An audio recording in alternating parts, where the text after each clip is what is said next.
ఉత్తరాంధ్ర భక్తుల ఆరాధ్య దైవం ఆ సింహాద్రి అప్పన్న ఆశీస్సులతో మమ్మల్ని గెలిపించిన సందర్భంగా నేడు స్వామి వారిని దర్శించుకోవడానికి వచ్చామన్నారు అనకాపల్లి ఎంపీ సీఎం రమేష్. మంగళవారం వెలువడిన సార్వత్రిక ఎన్నికల్లో అనకాపల్లి కూటమి ఎంపీ అభ్యర్థిగా విజయం సాధించిన సీఎం రమేష్ బుధవారం సింహాచలం సింహాద్రి అప్పన్నను దర్శించుకున్నారు సీఎం రమేష్ దంపతులు.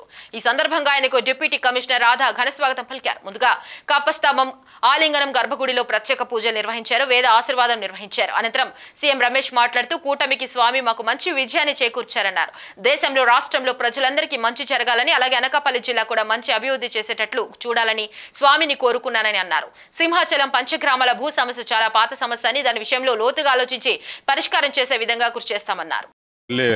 ముందు ఇక్కడికి వచ్చి మొదటిగా ఆ స్వామివారి దర్శనం చేసుకొని ఆయన ఆశీర్వాదం తీసుకొని ఎలక్షన్లో పోవడము, ఎలక్షన్లో వచ్చిన రిజల్ట్స్ ఫలితాలు మీరందరూ చూశారు.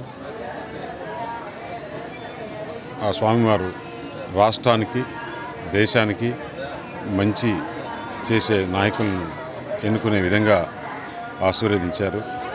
అలాగే ఇప్పుడు ఢిల్లీకి వెళ్ళే ముందు కూడా స్వామివారికి దర్శించుకొని ఆయన ఆశీర్వాదం తీసుకొని మంచి అనకాపల్లికి జరగాలి, మంచి అభివృద్ధి జరగాలి, అక్కడ ఉద్యోగ అవకాశాలు వచ్చేందుకు పరిశ్రమలు రావాలి, ఈ రాష్ట్రం ఆంధ్రప్రదేశ్ రాష్ట్రం అతలాకుతలమైన రాష్ట్రాన్ని బాగుండాలంటే ఆ అప్పన్న స్వామి ఆశీర్వాదం కావాలని చెప్పేసి కోరుకోవడం జరిగింది.